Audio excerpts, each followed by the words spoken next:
Well, Ian, I don't know how you sum up a game like that. I mean, delighted with the 3 points, but how did the game look from your position? Do you know what? I know it's a 4-3 game. I was always calm on the side. Even at 2-0 down, I thought we played really well. I thought we were the team who was dominating possession. Looked like we were going to score. We come unstuck with a penalty that, listen, I'm not going to criticise referees, but I've watched it back and it's not a penalty. But you get on with it, and then we get done by a clever set play, and it's great play from them. Something that we weren't aware of. We've not seen them do it all season, so I'll take a little bit of responsibility for that, for the setup. But even at 2-0, I said to the boys at half time that we are the better team at the moment. The scoreline's not what we want it to be, but we've just got to stay positive and remain positive. And I said to the boys at half time, you'll come through this today with the result and you'll remember it, and it'll be a point in the season where you go, we didn't have kick off from that, and they did. Even the start of the second half, before the sending off, you had a couple of opportunities and the keeper made a couple of good saves, haven't he? Yeah, we did. Some people might say the change changed the game. I disagree. I think even if they'd kept it 11 men on the pitch, the way we were playing, it was only a matter of time before we broke them down. We knew that the next goal at half time was going to be important in the second half, and we got it, and we knew we had the momentum then. So credit to the boys, the character and the team effort was outstanding. James Vaughan with another couple of goals. I mean, he thought he'd equalised just before the penalty, didn't he? And then that one was disallowed. Yeah, he did. He showed good mental strength today, Vaughan. I thought he worked really hard out of possession, and he gets his goals, gets his just rewards. Outstanding player for us, important player for us, so made up for him. Corey Blackett-Taylor's pace again, was instrumental in the first goal, wasn't it? Yeah, he's been great, Corey. We've just got to keep managing him, because we all know what Corey's like. He's very dynamic and explosive, and we always got to manage him towards the end of games because he puts that much into it. But what pleased me more with Corey today was, I know everyone will see what he done with the ball. I was watching him off the ball. He worked hard, he pressed up there, and he was a constant pain for the two centre-backs. I thought he was outstanding. Having got back to 2-2, you then go and concede a goal from a free kick. I mean, how frustrating was that? It was, and again, it was disappointing in the manner that which we conceded this, so it's something again we've got to look at. That's 3 set plays we've conceded today, so we know we've got to look at that. But even at that point, Parky's saying to me on the side, he said, we're fine, we're still going to get back into this. And I believed in that, and I thought the subs, when they come on, they impacted the game, and they were outstanding when they came on. It's made a change this season to look at the bench and have those sort of impact players on the bench, isn't it? I mean, obviously Morgan coming back from injury, Kane Woolry can come on again, and he got the equaliser for you. Yeah, I think we had 4 strikers on the pitch at the end, and 4 good strikers, and I think the competition for places all over the pitch is good, and it's healthy. I think it's a healthy competition for places. They're pushing each other and encouraging each other on, which is something that we've got to keep going.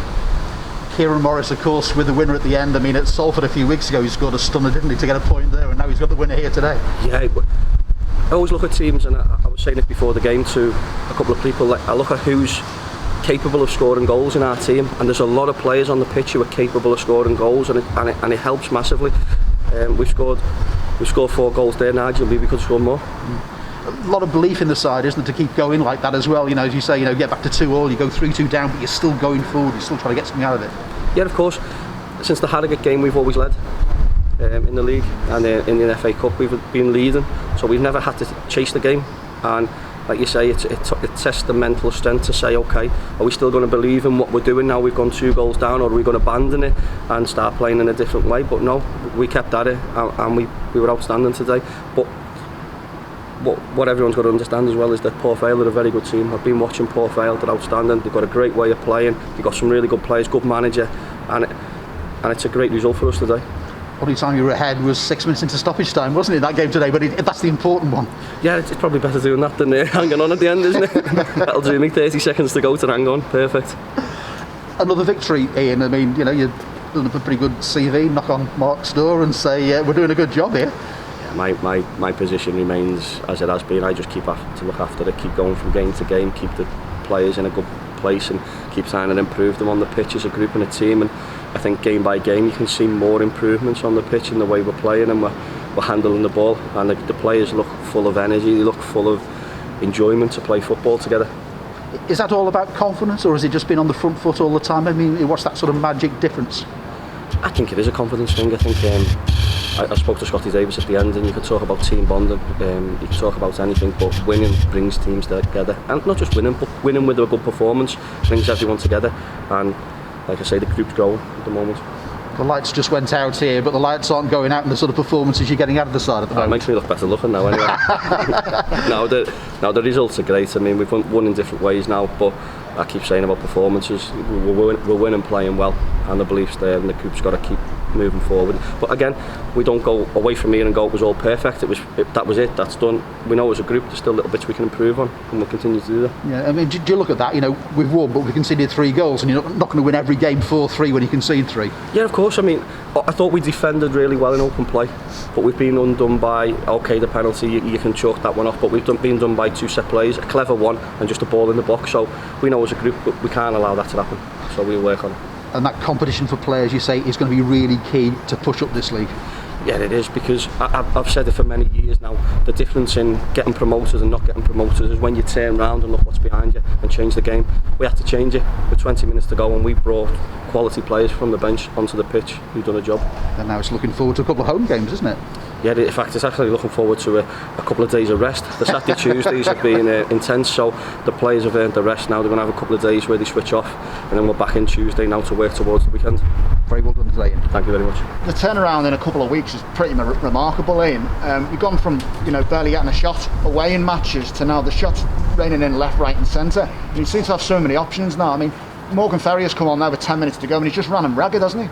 I thought he was great when he came on, Morgan. I thought his attitude and his belief around the place has been outstanding. But I think what it is, I think the players who are coming back, whether from injury or from injury or have been out the squad, they're looking at it as a team that they want to play in.